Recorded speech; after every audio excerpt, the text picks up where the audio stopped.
E hoje tem Fla-Flu, hoje tem final de Campeonato Carioca 2025, esses dois times que vêm dominando o cenário do futebol regional, do futebol estadual aqui do Rio de Janeiro. Das últimas 6 finais, 5 foram entre esses dois tradicionais rivais. Nesse vídeo pré-jogo de hoje, eu vou trazer aqui uma análise para vocês e mostrar que o Flamengo talvez precise fazer uma mudança um tanto quanto radical na sua dinâmica ofensiva, mudar um pouquinho o eixo aqui da forma como o time ataca, mudar um pouquinho o lado para poder ser um time que vai machucar um pouquinho mais o Fluminense. Vou explicar isso em detalhes depois da vinheta. E aí, vamos falar de tática?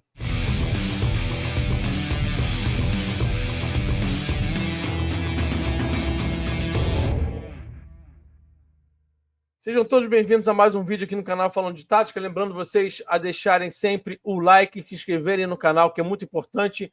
Também recomendar que vocês virem membros aqui do canal. Vocês vão pagar muito pouco e vão ter muitos benefícios em troca. Dizer também para vocês que o canal tem um Pix. A chave Pix do canal está na descrição do vídeo e quem puder ajudar, quem puder contribuir, é sempre muito bem-vindo. No final do vídeo tem um outro recado aqui importante também para vocês, mas agora eu já vou direto para análise que hoje vai ser no campinho, para mostrar para vocês que o Flamengo vai ter que fazer, provavelmente, né, vai fazer uma mudança aí importante para poder agredir o Fluminense. Então, vamos lá para o campinho. O Flamengo deve ir a campo com Rossi, Wesley, Léo Ortiz, Danilo e Alexandro. Acredito que essa dupla aqui é a que vá a campo e não Léo Pereira e Ayrton Lucas ou Léo Pereira e Varela. Acredito que essa dupla aqui desses caras que já jogaram juntos muitos anos em muitos clubes e na seleção também, que agora estão juntos no Flamengo, deva ser a dupla aí do lado esquerdo da defesa do Flamengo, né? Você vai ter o De La Cruz e o Pulgar aqui como os volantes, Gerson Arrascaeta, Luiz Araújo entrando no time, no lugar do lesionado Bruno Henrique, mas não na função do Bruno Henrique. Quem vai entrar na função do Bruno Henrique é o Plata. Rafa, tem o Juninho foi contratado para isso. Até falei na live que eu fiz aqui no canal anteontem, expliquei que o Juninho faz até mais sentido taticamente. Ele é o cara que pode emular melhor o que o BH faz em termos de ser um cara que está mais acostumado a trabalhar por dentro como um 9 aqui de ofício. O BH tem trabalhado muito bem aqui como um cara até um pouco mais fixo.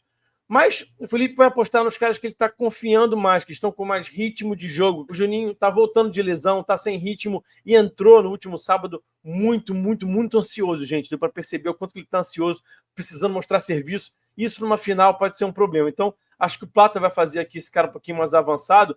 E aí esses 4 caras da frente aqui vão se movimentar muito. Você vai ter muitas vezes uma dupla de ataque com Luiz Araújo e Plata, o Arrascaeta saindo para o lado esquerdo para ser um meia que vai trabalhar da esquerda para dentro. O Gerson vai ocupar o lugar do Arrascaeta quando ele ocupar o lugar do Plata, quando o Plata sair para os lados. Então a gente vai ver esses 4 caras aqui se movimentando muito.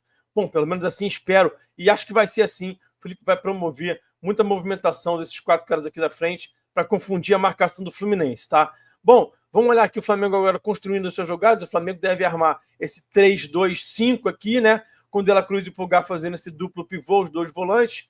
O Léo Ortiz, o Danilo e o Alexandro fazendo essa saída de 3 aqui, né? Armando uma saída de 3, porque o Fluminense marca com 2 jogadores, né? Com o Arias e com o Cano aqui mais avançados. Então você tem que ter 3 para poder gerar uma superioridade numérica. E aqui, nessa última linha aqui de ataque, né? Nessa linha que vai empurrar a defesa do Fluminense para trás, você vai ter o Plata um pouco mais avançado, Gerson e Arrascaeta trabalhando um pouquinho mais por dentro.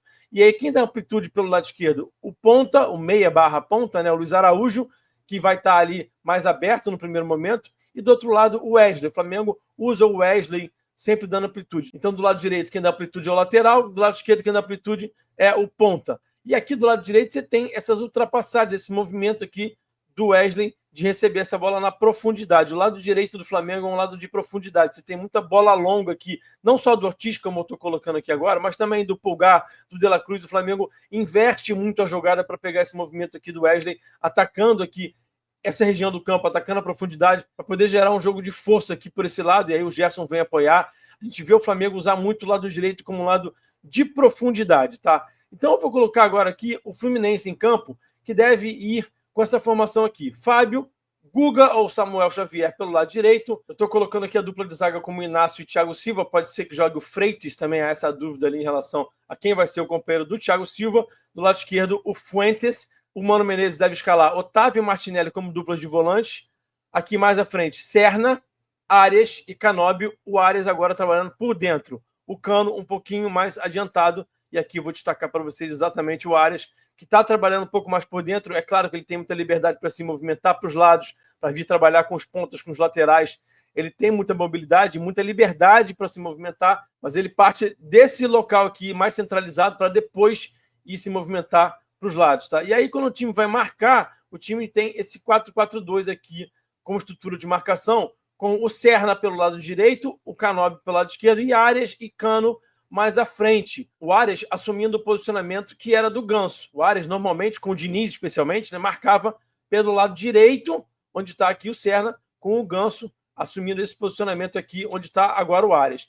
E aí, o que acontece, né? O Canóbio é um cara que marca muito bem, que tem muita disposição física, muita resistência física para fazer esse movimento de ir atacar, de chegar lá no ataque, ajudar no ataque pelo corredor, até mais por dentro também, tem trabalhado também um pouquinho mais por dentro, e também aguenta voltar, baixar muito para marcar. Então a gente viu o Canóbio tornando a vida do Wesley bem difícil no último confronto, no confronto 0-0 entre o Flamengo e o Fluminense. O Canóbio realmente marcando muito aqui o Wesley e trabalhando muito aqui nessa marcação pelo lado esquerdo do Fluminense, lado direito do Flamengo, atrapalhando um pouquinho esse lado direito tão forte do Flamengo, de profundidade, que o Flamengo explora muito o Wesley, né? Aliás, fazer um parêntese rápido aqui, essa capacidade do Canóbio de marcar, de baixar muito, não é uma novidade, né? Eu me lembro de ter falado sobre isso no pré-jogo entre Flamengo e Atlético Paranaense em 2023 pela Copa do Brasil. Eu até falei, ó, o Flamengo tem que atacar nas costas do Vitor Bueno e não nas costas do Canóbio, porque o Canóbio baixa muito, é o problema ali para poder explorar as costas dele, porque ele não cede as costas.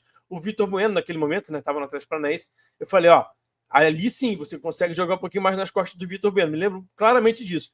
E aqui o cenário é mais ou menos parecido. É muito comum times de futebol terem dois pontos em que um baixa mais, é mais dedicado com a parte defensiva, que dobra melhor com o lateral, e o outro nem tanto. Isso acontece bastante no futebol, não só no futebol brasileiro, mas no futebol mundial. Então, eu vou colocar aqui os dois times em campo, o Flamengo já de novo com esses 3-2-5 aqui, né?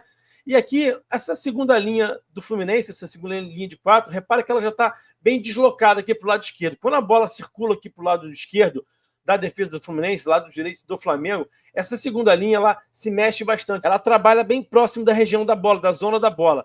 Então aqui tem uma soma de duas coisas, né?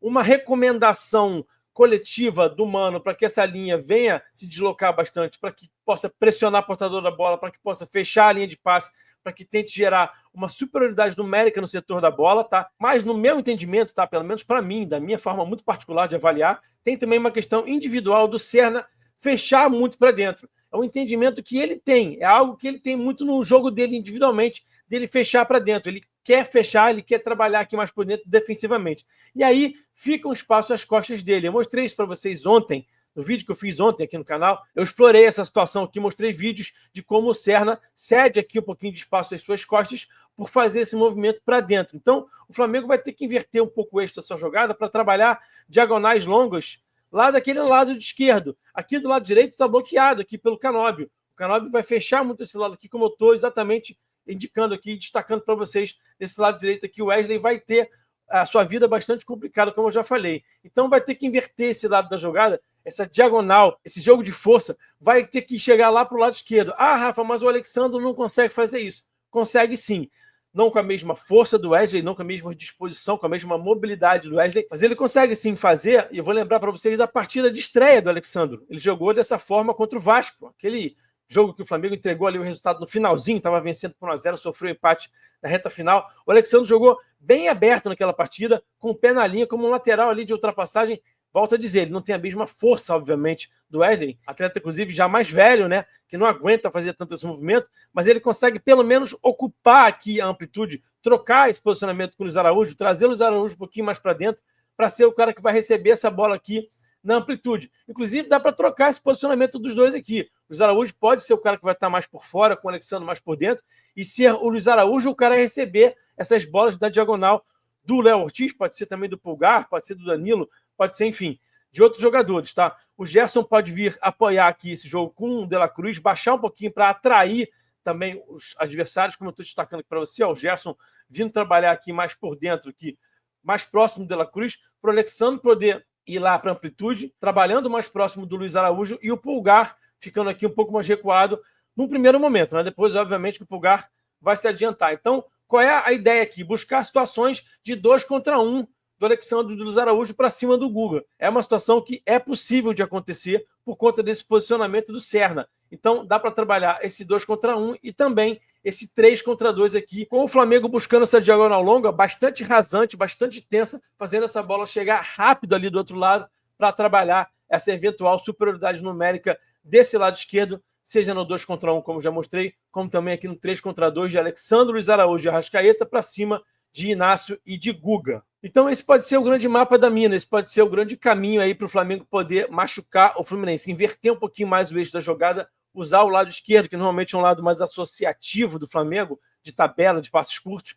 como lado de um pouco mais de profundidade, pelo menos no primeiro momento. Essa diagonal chegar lá para poder trabalhar essa superioridade, essa eventual superioridade numérica para aquele lado ali, pode ser uma chave importante para o Flamengo se dar bem em cima do Fluminense em termos ofensivos, tá? Espero que vocês tenham gostado dessa análise. E para você que chegou até o final desse vídeo, eu quero dar um recado importante. Dizer que esse vídeo teve o apoio do LabFoot, parceiro aqui do canal. O LabFoot é a maior e melhor escola de análise de desempenho de futebol aqui no Brasil.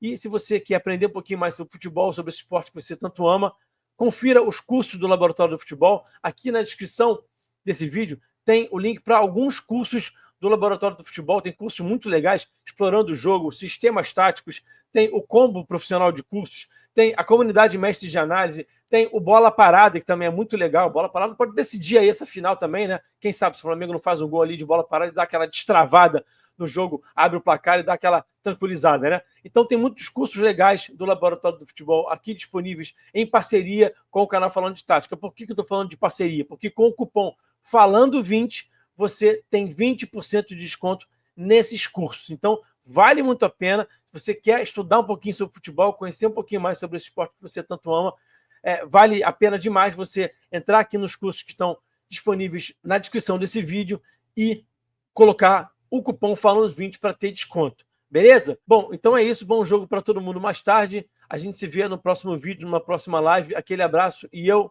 fui.